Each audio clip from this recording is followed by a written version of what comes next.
So Lisa's back with a story about Islam and a part of America where this religion is rapidly growing. So this is where it starts for us. Most days, Rami Nassour heads to the post office to check his mailbox. Wow, that's a lot. Inside, a stack of letters from all over the country. There's Texas, Ohio, Florida, Colorado. So US, all of these are from prison. they're all from prison.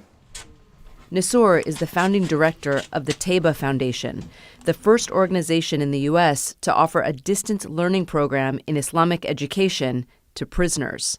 How big is the need of Muslim prison inmates seeking out Islamic education? Oh, it's huge. When we started about 15 years ago, that was the main need that we heard from Muslim prisoners. And so we developed this organization to fill that gap and that need. That's because Islam is the fastest growing religion in U.S. prisons, and reports estimate tens of thousands of mostly men convert each year. We've served over 13,000 individuals. By our numbers, 90% of them have converted to Islam, most of them in prison. What do you think it is about Islam that really resonates with people who are confined and locked up inside of a facility like a prison? What I think resonates is that there's so much confinement, and then finally finding that Islam is the one that gives them that freedom, because it has a level of submission. So you submit to a certain regiment. There's 5 daily prayers. There's a method.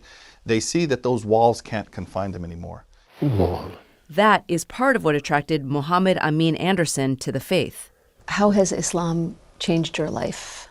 When I came to prison, I didn't have my humanity. I'd say it like that. But after entering prison, I've recovered my humanity.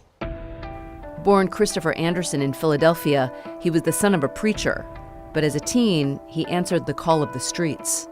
I actually fell into a drug addiction for about 1.5 years. And I got involved with a group of guys, and they were selling drugs in our city. In his early 20s, Anderson participated in a gang-related murder. He was sentenced to more than 30 years in prison. How soon into your incarceration did you find Islam? Maybe 1 year or 2 I was in, I think. Why Islam and not further into Christianity or Judaism or another faith? And I spent my years in prison learning about other faiths. So I knew a lot about them, and it was like Islam was the only one that made sense for me. Was there a particular aspect of it that really resonated with you? For me, the spirituality. It offered me that sense of guidance, direction. As his faith grew deeper, Anderson became connected with Nassour and the Taiba Foundation. This call is from a correctional facility and may be monitored and recorded. You were teaching him Yes. by phone. There's only so much that you can do with self-learning. So I started taking his phone calls, started sending him material, answering his questions, and really taught him over the course of about 17 years, to the point that then he was able to teach in the prisons. But yet, there are still widespread misconceptions about why people are converting to Islam in prison. There may be a perception that those people are becoming radicalized. What do you make of that theory? It's just not the case. The numbers don't show that. Does it exist? Yes. But it's a rare instance. In the same way, are there people who are Christian extremists, who are radicalized in prison, who might go on to do a terrorism act? Yes. According to the National Institute of Corrections, violence due to prison radicalization by Muslims in the U.S. is a rare event, and there's little to no evidence it's happening. In fact, Nassour says many converts are attracted to the faith by observing how Muslim prisoners carry themselves. They'll notice that that person's different. He's not falling into the same ruts of how other people might behave in prison. And so they ask them, and then he'll say, well, it's my Islam, and my Islam teaches me about my character.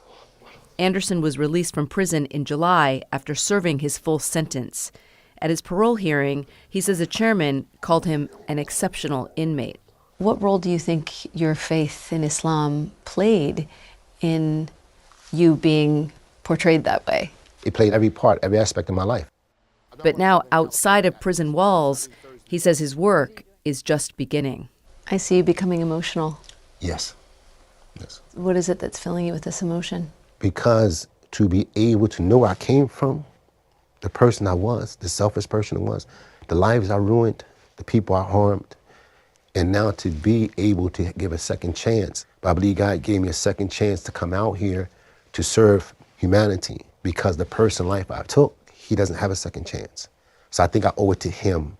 I owe it to his family. I owe it to his children to do something with my life. What would little Christopher Anderson think about Muhammad Amin? He would think, now you got it. Now you got it. What did you get? What it means to live. What it means to live. Anderson now has a job with the Teba Foundation and is enjoying a quiet, prayerful life. Nassour told us in his 15 years of doing this, it has been rare for someone to denounce Islam once they leave prison. Evidence that he says shows it's not just a phase behind bars. Back to you in the studio. Well, very powerful, Lisa, listening to Mr. Anderson. Were you caught off guard by his emotion? Because he was so in control. I love earlier in the interview when he said, Islam helped me find my humanity. I'm for everybody finding their humanity, however they need to do that. I certainly was surprised, but when he thought back to what his childhood self would have thought, I think he really found that comfort and peace in who he has become. Lisa, I love the follow-up question. What do you mean by it? And he says, I mean what it means to live. It's just, we wouldn't have that if you didn't ask the question, and it was a really strong piece to end on. So thank you very much. Also acknowledging the victim, how he feels about the victim, what he's done and what he's destroyed in the victim's family. Absolutely. Very important to hear that. You went all the places necessary. It was a great piece. Thank you very much. Appreciate it.